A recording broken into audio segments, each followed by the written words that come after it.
Okay, we are back in open session and I can confirm that we only discussed those items listed on the in-camera motion today. We need a motion to go past noon. Monica, Jason? All those in favor? That is carried. Just, I don't see Joan and Barb. Oh, I'm sure they'll be along. There they go. There they are. I don't think Joan realizes she needs to leave the room. I didn't at first either. Not sure how to commute. You requested it for her. Okay. The we have made the motion and passed it to go past noon. I'm going to ask council's indulgence to move the planning reports up because the planning staff have a conflict later this afternoon and we need to get these matters dealt with. So if we could move to the planning department, unless there's any objections. Seeing none. So the first report is PL 2024-004 site plan agreements. Someone care to move that, please? Jim, Monica? Bill, floor is yours. Thank you for your indulgence, Mayor Milne and council. Not a problem. We just have to make it up if we did. These two properties should be familiar to council. They were subject to rezoning bylaw amendments within the last few months. As council is aware, we have new procedures that the province imposed regarding site plans, whereby staff are appointed to approve the drawings. But it was my position and recommendation to council that any agreements that come out of that approval would need to be signed by council. So we have provided the agreements to the owners of the properties a week or so ago. One of them has come back signed, and the second one is likely to be signed very soon. So I believe Alicia and Lindsay were collecting the information, and we're asking that council would adopt the two bylaws if they see fit to allow the mayor and clerk to sign as soon as the other signed agreements are in. So we should be able to sign one, I think, today, and maybe the other in another day when perhaps the mayor is in the office. So that's our recommendation. If you have any questions about the site plans themselves, we could try and answer them, but they would have been approved by Lindsay as their designated approval person, and I would support her signing those plans. So there's not much we can do about the drawings, but the agreements, I guess, are up to council for discussion. Okay, thank you, Bill. And I neglected to welcome Victoria. So good morning, Victoria, as well. Okay. Morning, everyone. Any discussions regarding the recommendation? Call the question. All those in favor? That is carried. Thank you very much. Moving on to the next one, which is the bylaw related to that site plan agreement. I think it is. Yes, it is. One of them. Any recommendations there, Bill? Or any further discussion? Mayor Milne, I have nothing to add. Okay, thank you. I need a mover and a seconder for the bylaw. Jason and Joan, any discussion? All those in favor? That is carried. The next is the bylaw related to the Manassa and Lavina Frey site plan agreement. Mover? Jim? Jason? Any discussion? Do you have anything further to add on that one, Bill? No? No, sir. Okay, thank you. Okay, I'll call the question. All those in favor? That is carried. Thank you. Source water protection zoning. I need a mover for that one. Joan and Barb. Bill? Thank you, Mayor Milne. This is an initiative that has come out of our planning group meeting and discussing with Public Works things we need to bring forward to maintain compliance. There's a map of the wellhead protection areas around the Dundalk water system. And you've seen in your reports in the past comments from Public Works that identify these wellhead protection areas and offer any issues regarding or comments regarding the type of use that may be located within there. This zoning bylaw amendment would put these requirements in zoning so that we can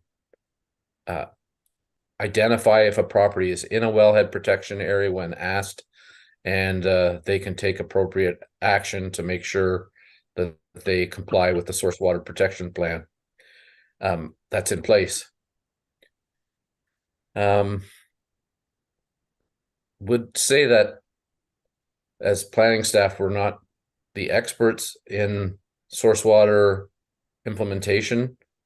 The Public Works Manager, Jim, is the overall responsible operator for your system and is also, I believe, the risk management official. And so we have reviewed this draft bylaw with him. And in fact, he provided a sample from another municipality that he liked. So we've kind of customized this one to fit that bylaw and others that we've seen around the area.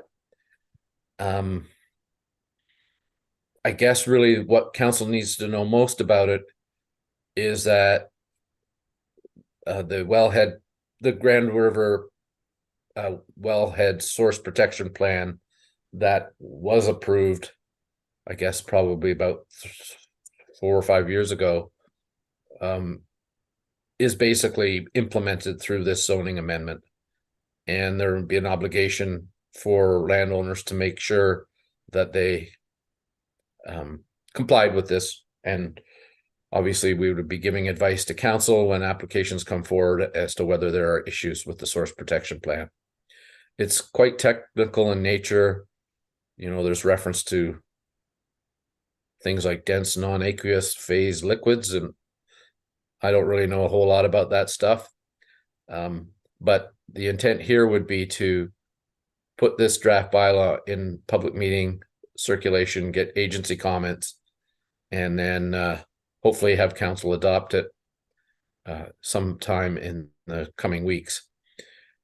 Under section 5.28, there's a couple of blank schedule numbers.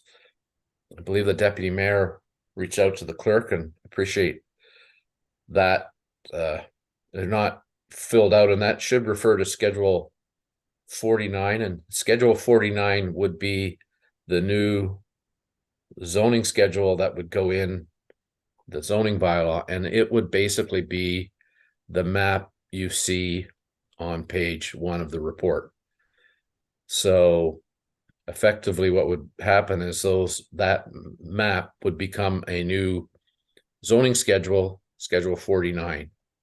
There's also some awkward wording in 5.28a.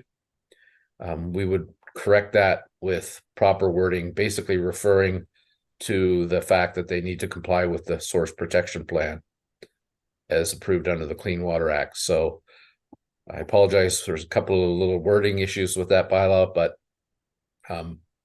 it is a draft. It is subject to comment, and hopefully we will have it ironed down and properly worded when it comes back for council approval. So our recommendation is that we proceed to public meeting on this bylaw, and I believe that's supported by the CAO and Public Works Manager. Very good. Thank you, Bill, for that. Jim, do you have anything to add? Just that this has been part of source water protection from when risk management was established, and it's the same as the official plans had to be updated with source water protection, and zoning for us kept going to the back burner being dealt and going to be dealt with, but it needs to be implemented. It's something that is required by the regulations. So it's not much different than what's in the official plan really, but it also is required to be in the zoning bylaw. Very good. Thank you, Jim. Any questions from council? Barb has her hand up. Go ahead, Barb.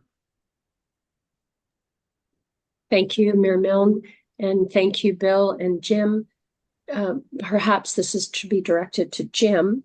With regard to Wapiti, will that, I guess, futuristic, those that the MZO that have been allocated currently on the books, will that change when water and wastewater is extended to serve those additional lands through the urban boundary expansion? Jim?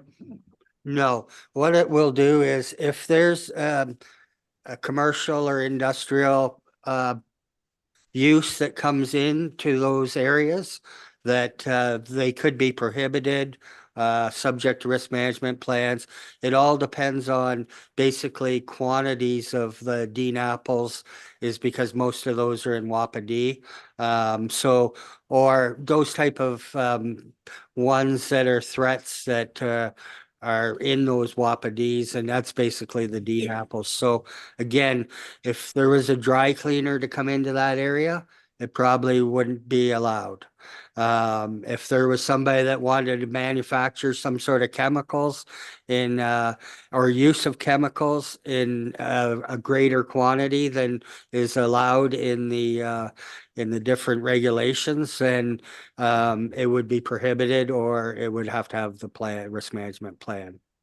Risk management plan basically can consist of contingency plans or other inspections or assessments on a regular basis that are being conducted to ensure that safe handling and storage is happening. Thank you, Jim. Go ahead. Thank you. I note that the various wellhead protection areas extend into Melancton Township. What are their consultation that they have to consult with Southgate on any development that may occur on the other side of Highway 10? Jim? It's actually when it crosses the line there, it is with Dufferin County's RMO. We've been involved, will be involved if there's a dialogue to take place, but they follow the same rules as what we would here. So they do cross boundaries. So it's same. It touches in Mount Forest, in Southgate here, and the odd time I will comment, but the lead is the is where the jurisdiction is. Right. Thank you. Okay, thank you, Jim. Martin, did you have a question? Yeah, Jim answered a couple of them, but looking at it still, the map, you get the orange, the buff, and then the yellow, which is the lowest vulnerability. Is there a formula that you use to get to those kind of like meters away from the well? Because going what from Barb said, or Deputy Mayor DeBreen, about new development in the MZOs, you can see it going past the Eco Parkway. Can this be changed any time because of that development to make it go farther? Jim? The WAPA is basically the only one that's got a measurement, and that's 100 meters around the wellhead. That things are prohibited or restricted, more tighter than any of the other zones. Once you get out in the other ones, it is based on the studies that have been done in modeling of time of travel. So say you have a fuel spill and it's in a Wapiti, they expect that it could take 10 years before that might migrate to the well. Okay. So that's all modeling, and we can't change this. It's all been set up through all the study work and geoscience and everything. If we add another well, things could change, and the WAPAs will change, and with the newer study outside of where the aquifer is coming from. Hope that answers it. Thank you, Jim. Any other questions? Talking about Dean apples and Wapitis, it's almost like we're talking Star Wars here. Not seeing any more questions, I'll call the question. All those in favor? That is carried. That concludes the planning section, so we can probably call it a day, can we, Bill? Well, unfortunately, I have another meeting to go to, but yeah, I may join back just to see how you're doing. But thank you for your Yeah, hopefully indulgence. we're done. Hopefully we're done before supper. All right, thank you, Bill. Thank you, Thank you. Victoria. Thank All right, you. and let's go back to where we were. We were to the clerk's department. It's noon. Lunch is here. Do you want to go, clerk, or do you want to have lunch? Almost said supper. I will leave that up to council. What's council's wishes? We can only procedurally, we can only go until 1 o'clock for this meeting unless procedure is waived. If that's waived, then we'd also need to waive it to start our next meeting late because we can only start half hour late Right. procedurally, I'm guessing we're gonna have to waive I procedure think. because we got a pile of stuff to get through here yet. Yeah. But Mr. Mayor? nonetheless, So it um, depends if we want to do a quick lunch now or. Mr. Mayor, Mayor DeBreen, go ahead. thank you. Through you to the clerk. Is it possible to recess council to go into budget so that we don't have to waive procedure to change the time on the budget meeting and then reconvene council meeting following the budget meeting? Or I know that there's some tricky business Technically, there. if we don't finish the business of this meeting by 1 o'clock, then it would be tomorrow at 1 that we would have to reconvene. So if you want to do it after budget, then I would waive procedure to allow us to continue following the budget meeting or just waive the procedure to start the other one later. So I'm gonna suggest let's recess for 15 minutes. I'll allow everybody to stretch, get some lunch, and then we can reconvene at 12:15 or 12:20. See how we And, do. We'll blast through it as best we can. Everyone agree? All right. We'll recess until 1:20.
Okay, thank you, Holly. We'll bring the meeting back to order. It's 1:22. 12:21. Gee, sorry. I'm moving us along a little too quickly. So we're coming to the clerk's section of the agenda. The first is report related to the Community Safety and Policing Act 2019. And this is in regards to the Grey Bruce Detachment Joint Board. So Madam Clerk, I need a mover and seconder first, please. Jason and Martin, there we go. Thank you. Madam Clerk, please. Thank you. Through you, Mayor Milne. This is quite a lengthy report and it's been a lengthy road to get here. And we're not even, I guess I shouldn't say that on air. I'm not going to say that. We're hoping that it is implemented for the 1st of April. So our first step here is to appoint one of our council members to sit on the detachment. And then of all the appointees, they're going to create an ad hoc committee to select the community representatives. So the joint municipalities, we've all already started advertising for the community appointees. You may have seen that in the local papers. And it's being ran through Georgian Bluffs. She's kind of accepting everything and sort of being the point person. We are a part of the group of us formed to put together procedures and such, but first step here is to select our council representative. All right, thank you very much. Do we have any nominations for council members that would be interested to sit on this particular board? Barb? Thank you, Mayor Milne. I haven't had an opportunity to check with my colleague, but I wondered if Councillor Rice would be interested in being appointed as our representative at this new joint board.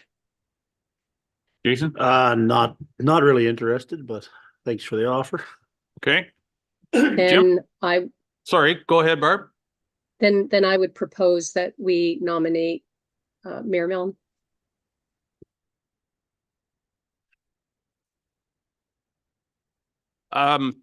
I'll be quite honest. I don't have any strong feelings one way or the other, but I have sufficient to do already. Thank you, but I appreciate the nomination, but I'll decline. Sorry? Well, Jim's got his, Jim? I'd like to nominate Monica. Okay, so where's Monica? Would you be interested? Yes, I'd be interested. Thank you, Councillor Ferguson. All right, thank you. May I ask? Yeah. Who was on the board before? Currently, Jim and myself are. Oh, okay. And community member Al DeBreen, or sorry, he's a provincial appointee rather. So there's 3 of us on the current board, but we only need 1. Sorry? Just to correct, Alan is the community. Oh, member. he's the, not a oh, sorry, I apologize. Yep. Yeah, If you only need one. we only need 1 here, an elected official. Well, I was gonna say, it would be, kind of make sense for it to overlap for the first term with the other person that was there, but if he wants to nominate Monica, I'll second that. Okay. Okay, anyone else? So we already do have a mover and seconder. If Yep, the mover and seconder are fine with us putting Monica's name in there, then. sounds like it. Okay. All right, very good. So Monica's name has been put on there. Any further discussion around the motion as it is entirety? Barb? I guess I'm curious, are the meetings held in person? Are they, I mean, do we even know anything about it yet? And do we know anything about compensation? We know nothing. Lots of questions. I'll go to the clerk. Yeah. on that one.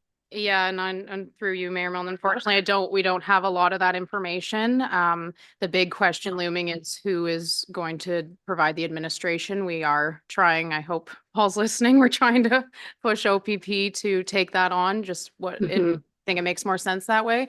So yeah, it is up in the air right now where the meetings will be held, whether they'll be hybrid or in person only. We're just not sure about that right now. But we're just taking it step by step. But Right, hopefully more and- information to come. And there is no mention of what the compensation is. Follow up, Mayor Milne? Go ahead. Yep. With regard to the joint community, or sorry, the 4 community appointees, one from each of the 4 municipalities at this stage. Lindsay, you were going to check to see what, if there had been any response from the Southgate area. If there hasn't been, is there any way that we could push this out further to get our representation? We've had this concern from 2021 that, Southgate's just going to get forgotten. So I haven't touched base again with Brittany and Georgian Bluffs. I know she'd gotten a few. I think they were mainly from up that area, but it's open, I believe, Holly, until the 26th of February. So we can just try to push again with our social media. We can run more ads. I mean, we've seen it in the past. There's just not a lot of interest, but we're trying to get it out there. We could even look into a joint radio ad maybe, but it's just if there's interest or not, I can't tell. Thank you. Martin? Yeah, thank you, Brian. Lindsay, in the report, it said there was specific training for the positions. And you also mentioned April 1st is the mandated deadline. Will that affect the person being on there? Because they don't have that training. It doesn't look like it's coming down the pipe, so. No. So through the mayor to you, Councillor Shipston, we just need to basically have the board in place by the 1st of April. And then we imagine that there will be some training sessions for all of our members and that, but no one's missing anything right now. We just need to get it in place. We're just kind of figuring it out as we go. So getting it in place is first step. And then we imagine whether it's staff that provides training or whether the province will provide a training. It's just very up in the air right now. Okay. Very good. I'll call the question. All those in favor? That is carried. Thank you very much. And thank you, Councillor. We've lost audio. Could you repeat, luck. Mayor Milne? Can you hear me, Barb? Councillor John, can you hear me? Yes, I can. It must be Deputy Mayor's. Yeah. connection, Well, so we'll have to. She'll reconnect Yeah. momentarily, I'm sure. Chair, I just want to say thank you to the council. I want to save that until you're a year into it. Yeah. Then you'll see how much you thank us. But anyway, I'll double check later. all the best. Next report is related to declare surplus property, our Hopeville pit, gravel pit, I presume. Mover and seconder, please. Martin and Monica. Madam Clerk. Through you, Mayor, Council should be fairly familiar with this one. All we're doing here is declaring it as surplus and preparing the lands for sale, and then we'll be issuing a request for proposals with the minimum bid price of $475,000. Just of note, the lands will be sold with the pit licenses intact and be transferred to the successful purchaser. And then I noted in the report as well that the land sale does not include the road access. So I guess I just will take questions. Jim might have to help me with them, but. And that is perfectly fine. Do you have anything to add first, Jim? Please. Just to clarify, the road access, that is from the Hopeville Administration Office garage back through the fields to halfway through the block. It's not the road access off of Road 22. Correct. Thank you for that clarification. Thank you, Jim. Any questions? Jason? So when the pit license goes with it, Jim, it's used up, they'd have to apply for to take more and do whatever. Jim? Yeah, we haven't done the rehab work, so the rehab work in the operational plan, I think, is to plant 600 trees, the topsoil to be placed, those things. But again, if a purchaser is going in to look at expanding the aggregate license, it's a full-blown process now, as all the studies required and everything. Right. Thank you, Jim. Martin, you have a question? Yeah, either to Jim or Lindsay, when you talk about the road and the right of way, it will be deeded like a right of way, or is it deeded now as a right of way, or whatever the other words are, easements or whatever? Jim? currently it's not a right of way. It's just an access that's from the office out through the property that is registered on title as a lane way sort of back to the aggregate resource that we were extracting at the time. So it's not a right of way by any means. But it, as you said, it's on title, so. It is on title right now. Thank you. Any further discussion? All those in favor? Aye. Is carried. Moving on to, thank you, Madam Clerk, for those reports. Moving on to Public Works Manager Jim Ellis. First one is license issuance and declaration of surplus property related to the pit on Road 22.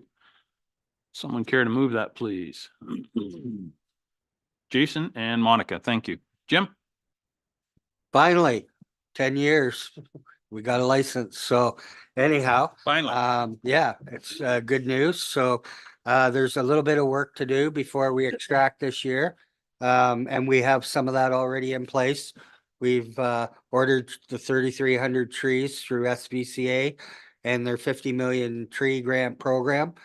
So instead of paying, there was different options that we reviewed, but the option through SVCA, we would have had to pay 15,000 and change. But because of the grant, we're only paying like 6,000. They're doing the planting and the inspection of it. It doesn't, if there's trees that don't make it, it doesn't, they're not warranted or anything. But they do an inspection, and actually the license calls for an inspection after the trees have been planted as well. So that's a bonus through SVCA. And there's a rare plant, frostweed aster, that has to be relocated. It's not in an area that we would be working in for a long time, and it's being relocated outside the area on the east side. That will take place in the timing window. It's like May 15th to June or July. We have that in the works being lined up.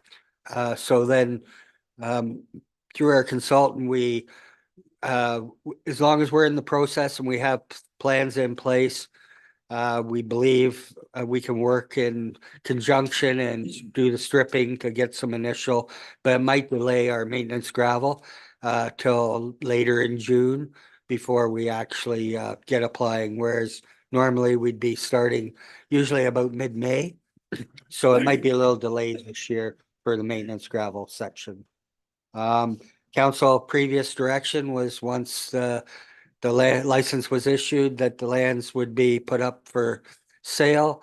And the township retained the right to the ownership of the license and the pit aggregate. So that's what we're recommending that we follow through with.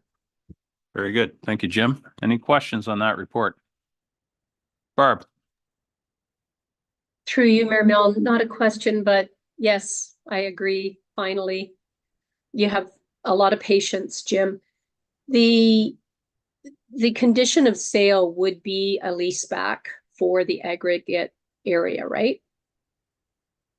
Jim? We wouldn't sell it otherwise. Like the lease, and we're gonna give them $2 or whatever initially. It's not gonna be an annual fee. We're in control right now, so we can set that, and it would be just a transaction formality of a minimal fee for the lease. Yep. Yes, sorry, just to clarify, thank you.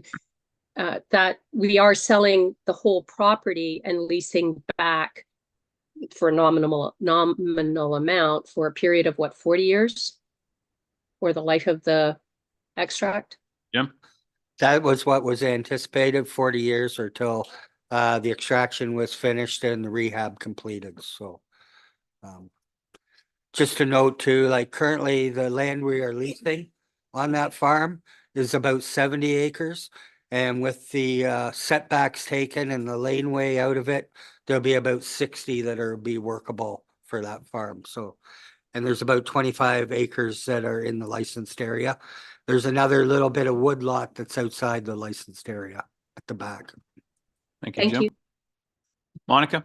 Yes, thank you, Chair. Just want to just through you to clerk before I continue. This is for report PW 2024-005, right? I just wanted to make sure I'm in the right one. Yep. Yes, that's sir. correct, yeah. Thank you. Just in my notes and I'm flipping back and forth, but just through you, Chair, just kind of like a comment. I just wanted to say that it's really great to see the compliance and responsibility that is being followed.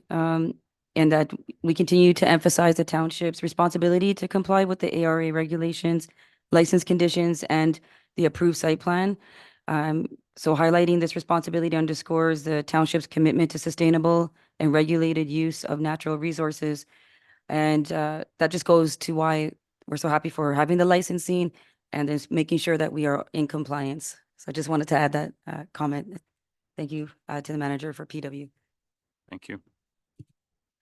Any other questions? Jason?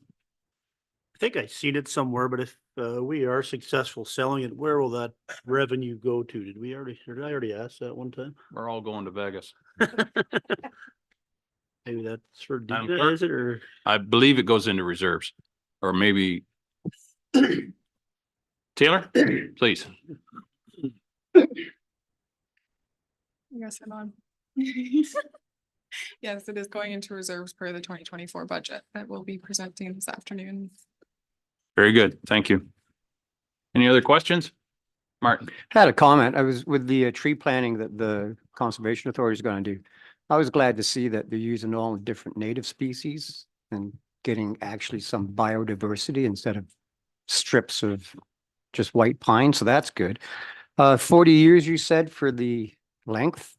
That was just, would we have to apply for another license to go under the water table, like to get to the water? This is just for above the water table. Would there be Yep. another license?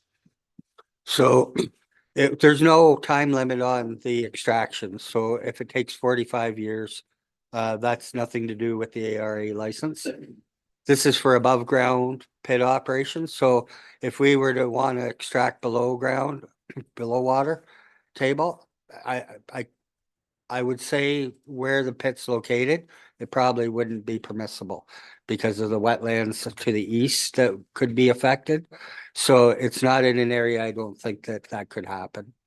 But it would have to take it wouldn't be, everything's a full blown review and start over from square one again. So that's where we'd be if we opted that way. But I don't think it would be possible that we could.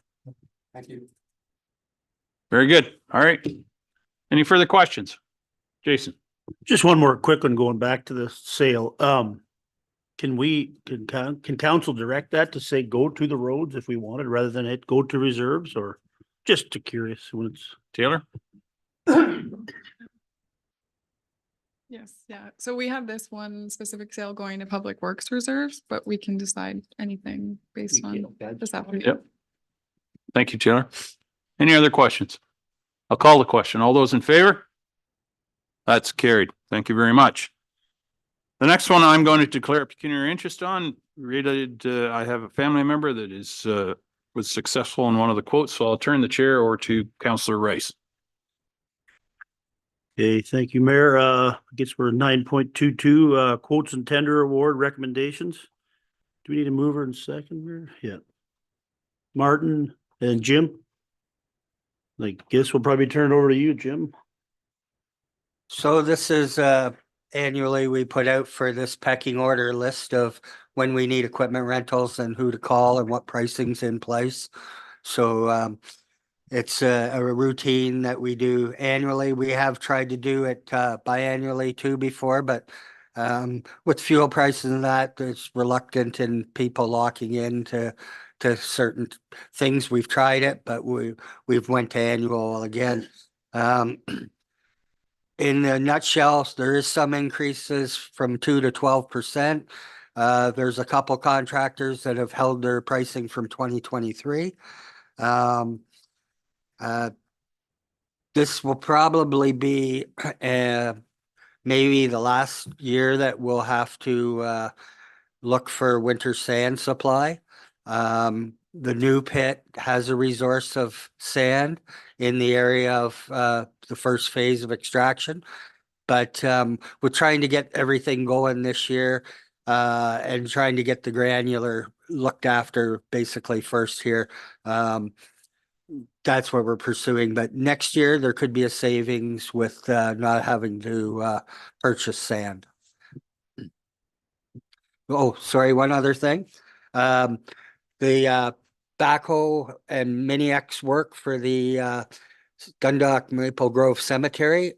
We didn't have much interest in that. We reached out again to a couple bidders on the backhoe and excavator, and they gave us some pricing, but it is more than what interments cost at this point in time.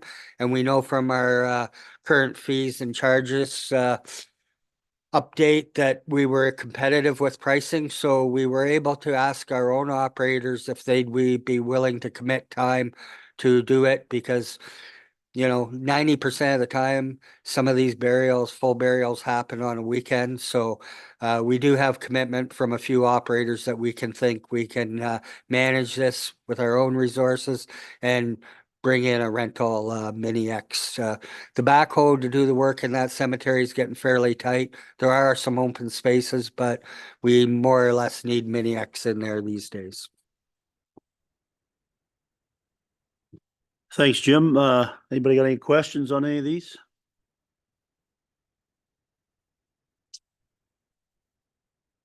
Don't look like it, look like it, sorry. I guess we'll call the vote. Everyone in favor? Thank you. It's passed. I think. We'll turn it back to you, Mayor. Thank you, Jason. Moving on to the Chief Administrative Officer, Dina Lundy. She has a report here. Actually, she has 4 reports. The first one is the year in review. And what a year it was. There was a lot of stuff there. So I'll ask a motion to receive this. Someone care to move it? Jason and Martin, thank you. Dina, floor is yours. Thank you, Worship. I won't go through the report. It is a lengthy one, but the intent of this report is to highlight what the staff have accomplished this year, as well as the final CAP report that will be posted on the website. Excellent. Any questions? Barb? Just to clarify that this year in review will be pushed out through social media, and I don't know if it'll be mailed out in the next tax bill, but we normally make sure that we share this information widely. Congratulations to staff for everything that they've accomplished in a very difficult year. Thank you. Thank you, Deputy Mayor. We actually have a summary of the year in review in our tax or spring newsletter. It's not really a tax newsletter, but a spring newsletter that is going out with the tax bills. A summary will be posted on the website, just with the additional accomplishments, as well as the CAP final report. Thank you. Follow up? Go ahead. I'm glad to hear that it's not just going out in the tax bill, because not everyone is a property tax payer. Thank you. Okay. Any others? I'll call the question. All those in favor? That is carried. Thank you very much. Moving on to the next one is the Wellington North Southgate Recreation Agreement. I need a mover in a second to receive that. Monica, Jim, Dina. Thank you, Your Worship. This is just bringing back this matter with the agreement that the two CAOs have worked together to bring to fruition. The financial contribution that the township will be making is $25,000 per year. And should the Wellington North be able to provide us with some data regarding Southgate residents that attend, then we will look to see if an inflationary value would be put into the agreement. But for now, we're going to leave it at $25,000 per year, and the agreement is 5 years. Very good. Thank you, Dina. Any questions? Monica? Thank you, Chair. Just through you to the CAO. Just so I better understand, this $25,000 being a flat rate, and it's due March 1st, which is coming up, this actually saves us money, right?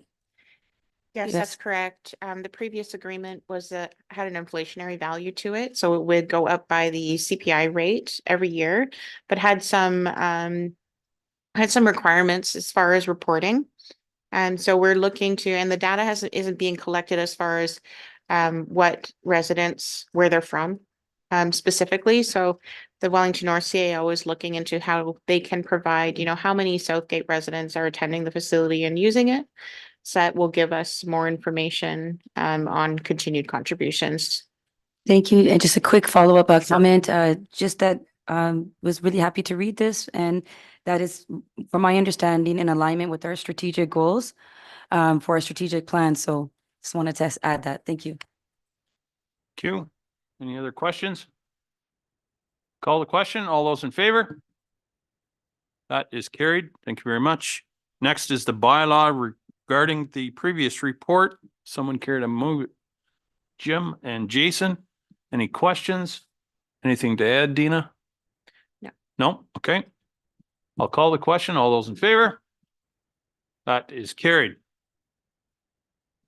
Good Roads Delegation Conference, Good Roads Conference Delegation Request. Someone care to move that, please? Monica, seconded by? Barb, thank you. Dina. So in this report, we're looking for some direction on potential delegations to the Good Roads Conference. We were successful in 3 delegations at Roma. And so we're looking to bring forward some specific delegations regarding our MZOs, specifically to the Ministry of Transportation and potentially Ministry of Municipal Affairs, the topic of the Ministry of Transportation processes and approvals for MZOs, and hoping that there could be a streamlined process for these so that we can get entrances going and signalization and approvals maybe a little quicker. And the second is to highlight the need for infrastructure funding to meet those housing and growth and development needs, any grants that we apply for from now that come forward now. So we're looking to potentially do that to the Ministry of Infrastructure and Ministry of Municipal Affairs and Housing. Thank you, Dina. Any questions from council or any suggestions of other ministries you'd like to submit a request to? Barb.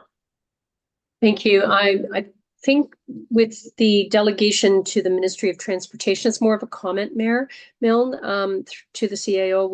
I did provide a comment. I think it's very important to encourage the fast tracking, expediting of those alternate access roads through to Highway 10. We can't continue having one main access point onto Highway 10. It's unsustainable. The traffic is incredibly busy at that intersection, but also it is going to help that school development and future or even the construction of that access. So thank you, Dina. Thank you for that. And to suggest that MTO would expedite anything would be an optimistic statement, but nonetheless, if you don't ask, you don't get. So any other questions? Not seeing any. I'll call the question. All those in favor? Oh, did I hear another question? No? Okay. All those in favor? That is carried. Thank you very much. Thank you, Dina. We've already done the planning stuff. No bylaws or motions. We have a notice of motion from Deputy Mayor DeBreen. I presume you're going to move that, Barb? Yes. Is there a seconder? Martin? Go ahead, Barb. If you'd like to speak to it, please. I would love to be able to speak to it. If it could be shown on the screen so I don't have to read it. But this is in keeping with the Association of Municipalities of Ontario. Grey County also passed at the Committee of the Whole, passed this resolution, and it's to call on the provincial government to enter into dialogue about a new, sorry, I'm a little bit croaky. province of Ontario to undertaking that dialogue and in order to reframe the financial contributions, that sustainability, social and economic sustainability. Thank you for that. And I think we can all agree that a new consideration from the province is direly needed. Thank you. Okay, call the question. All those in favor? That is carried. Thank you very much, Barb. Moving on to the consent agenda. First items are there for under regular business. Does anyone wish any of those to be removed for further discussion? Not seeing any. Someone care to move them?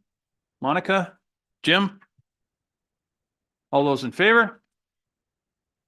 That is carried. Consent Mayor Milne? items under correspondence for Mayor Milne? information. Oh, Barb, go ahead. My apologies. Although I didn't want to move anything or pull anything to change direction, I did have a question about an item. Go ahead. Which one? My apologies.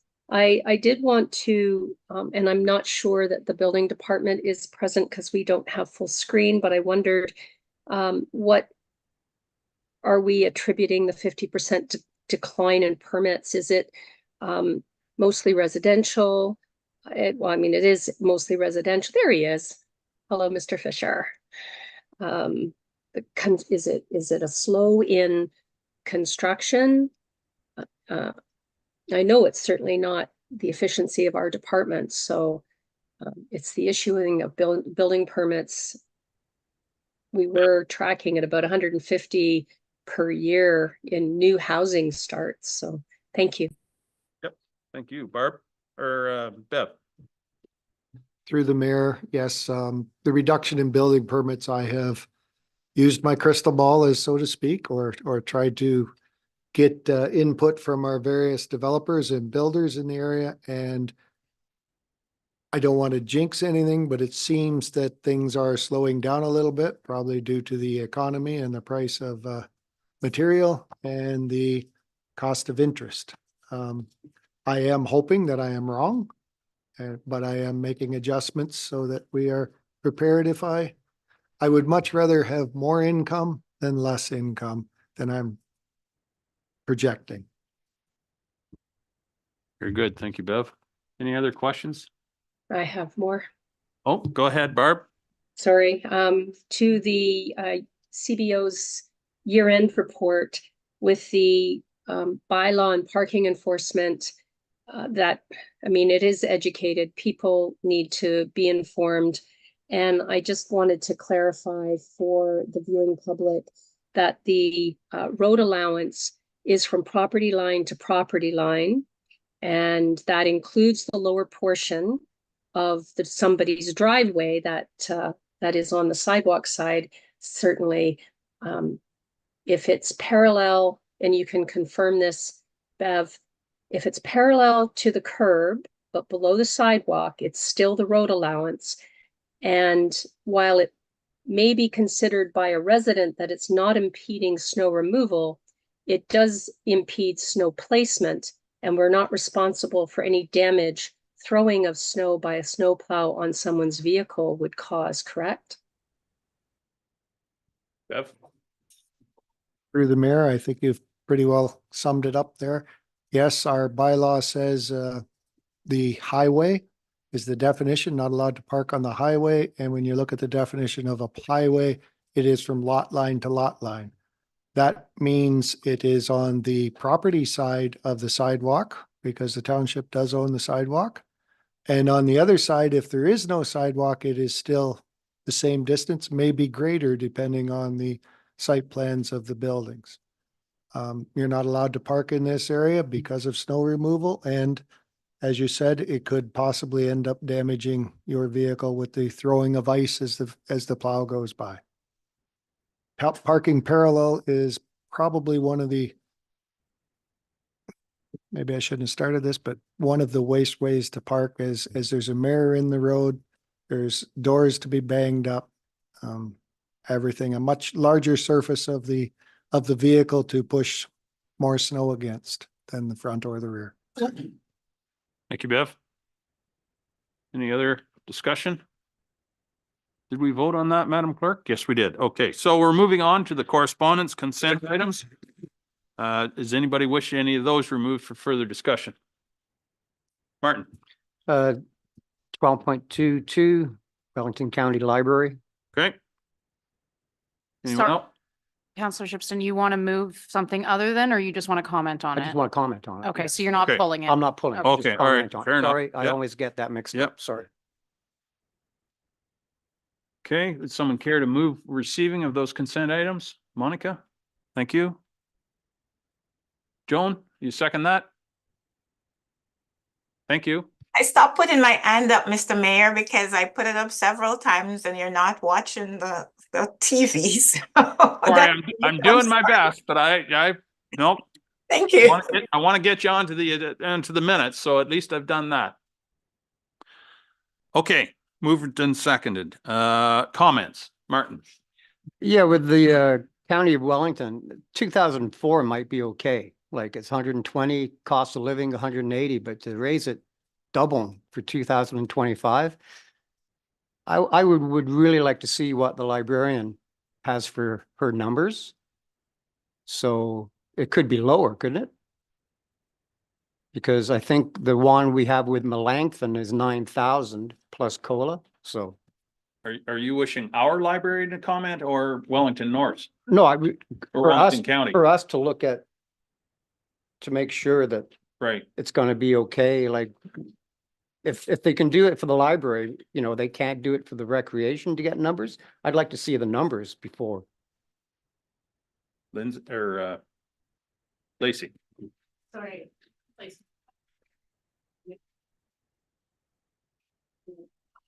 Sorry, can you repeat that? I was coming to my seat. Yeah, well, it says in the correspondence that the fee for 2025 will be 240 per household. So with you here now, would that be what we would be expecting? Because our commitment to Melanchthon is 9,000 plus COLA every year. So I guess it that's just seems a lot. So if you can comment, then we can. I think that's up to what Wellington wants to charge. I can comment that there's libraries that their out-of-town fees are a lot less than what we charge. And there's ones that are a lot more, like $500 a household. So there's no standard for out-of-town fees. That's just up to the individual libraries to decide. If they've done the math and decided this is what their households are paying and they expect Southgate to pay that, I'm not sure if we can make much difference in it. I can tell you historically that it has been $120 per household for many years. Oh, at least. And I would suggest we're getting have got a reasonable deal at Wellington. So nonetheless, Dina. I was just gonna say Deputy Mayor has her hand up. Oh, but, sorry. Also, I think maybe the number of households might help. Martin, I don't think it's that many households. I think historically, again, it's typically been 80 to 100 households. Barb, you had a question? Yes, thank you. Through you, Mayor Milne. I actually did have a comment. I believe the households. Just bear with me. I'm looking at my notes. Thank you. The difference between Southgate and Wellington, one is a local library and one is a county library, which provides significantly, a larger amount of service, but also we charge per person. And if an out-of-town resident in Southgate, for our Southgate library, it's $75 a person, and you had a family of 4, that would be $300. Now, Melanchthon is different because we have an agreement to provide their residents a service, and they pay approximately $40 per person based on the number of patrons that we have tracked. I checked those numbers with our librarian CEO. Thank you, Lacey. I'm not that intelligent. But yes, I first thought this was a huge jump, but then the mayor reminded me also that it hasn't gone up with the cost of living at all. And I think that it's gracious enough to let us move into this gradually. This is per household, not per person. Correct. Thank you, Barb. And yeah, you quite rightly point out it is a county versus a local library, but I think our library stacks up very nicely. Stacks up. Did anybody get that? Anyway, okay, all right. Moving right along. Any other questions? Okay, all those in favor? I saw your hand this time, Joan. Excellent. That is carried. Final consent items under resolutions of other municipalities. Does anybody wish to have any of those removed for further discussion? Barb? Sorry, I'm working off two computers here. I would like to pull 12.3.7, the municipality of South Bruce, letter to the Minister of Natural Resources and Forestry. Okay, and that's to provide a different direction as opposed Yes, to it just is. comment? Yes, it is. Okay. So would anyone care to move receiving of those, save and accept 12.3.7? Joan and Martin. All those in favor? That is carried. Okay, Barb, what would you like to do with that one? I need a mover and second. Well, you tell me what you'd like to move first. So, Lindsay, if you could, yeah, there we go. Thank you. I would like to move that we support this resolution, but add some clarifying language to explain the effect that the ministry has had on delayed notices of freezing of fees, the restriction to the conservation authorities, and I'm not just speaking for, one conservation authority, this affects all 36 conservation authorities' ability to seek cost recovery through their planning and development departments. It is restricting their ability to fulfill their mandate, and it is imposing just another download on the municipality or the member municipalities in each of the watersheds. We had an approved budget, and I can only speak for SVCA, but we are not passing on the approximately $400,000 hit that this extension of the freeze has caused. We eliminated key initiatives that we wanted to implement. We have cut back on staff, and we are using reserves for the balance. It's not sustainable. This is the second year. So I look to council to consider imploring the ministry to reconsider the fee freeze. Very good. Thank you, Barb. Is there a seconder for that? Martin, thank you. Any further discussion? All those in favor? That is carried. Thank you very much. Moving on. County report. I don't have anything to report other than we met and the budget has been set. I think we mentioned that last time. Barb, did you have anything to add? Nope. Okay. Members' privilege. Anybody have anything they'd like to share? I have one item. I got a phone call, well, that's 2-3 weeks ago now, from a business owner in Grey Highlands, actually. And he, part of his business is on the road. He inadvertently slipped off the road just on the town line at the north end. He made a call to the Southgate office. And within 30 minutes, John Watson, our fleet manager, and I don't know what the rest of his title is, but that guy, yeah, that stuff. He does all that stuff. Anyway, within 30 minutes, he had help out to this individual. He was out of the ditch and on his way. He was very pleased, and he took the time to call me and thank our staff. Now, I said to him, I'm not surprised, but thank you very much. All our staff would do much the same thing, I'm sure, if they were called upon at the last minute. So I just wanted to give that shout out to John. And thank you, Jim, for your efforts there as well, I'm sure. Jim? Just to clarify that we don't go around pulling people out of ditches or anything. We don't. No, what we did assist with was the tow truck was having trouble with the icy conditions, and we provided some sand for the tow truck. Yeah, that was the story, but I just wanted to embellish it a little bit. Yeah. So, yeah, thank you for the clarification, because Lord knows if the fire department was off the edge of the road, they'd be calling for help too, but they can get themselves out of the ditch. All right, confirming bylaw. Someone care to move that? Excuse me? Oh, wait, sorry. hello? Barb, go ahead. Thank you. And thank you for the clarification, Jim.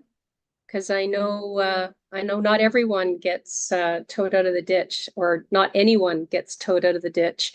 But thank you for coming to their assistance. I did want to mention that Black History Month has begun, and it was opened with a Black History Month opening ceremony last Thursday, and it was very well attended. I would say that the church was at capacity. The entertainment was phenomenal. And there are many activities that are being organized throughout the month at Grey Roots Museum, at our own library in Dufferin County and across. So encourage people to get out and enjoy that, as well as Grey Roots is holding this Saturday the Lunar New Year celebrations. So lots of stuff going on in celebration of heritage and our various cultures. Absolutely. Thank you, Barb. Anyone else? Okay, moving on, the confirming bylaw. Someone care to move that, please? Jason and Monica, all those in favor? That is carried. Thank you very much. We have one more motion remaining, which is to adjourn the council. Monica and Jim, all those in favor? That is carried. We're adjourned. So we will reconvene 8 minutes ago. We just need a few minutes to switch the tech over. If we can have a short recess. Absolutely. We can recess for as long as the clerk thinks we need to. So there's probably some pizza and eats left in the other room if anybody is so inclined. Could you give us a time window? Barb and Joan, just join the other Zoom link, go through your calendar and get the special council meeting link so you can leave this meeting.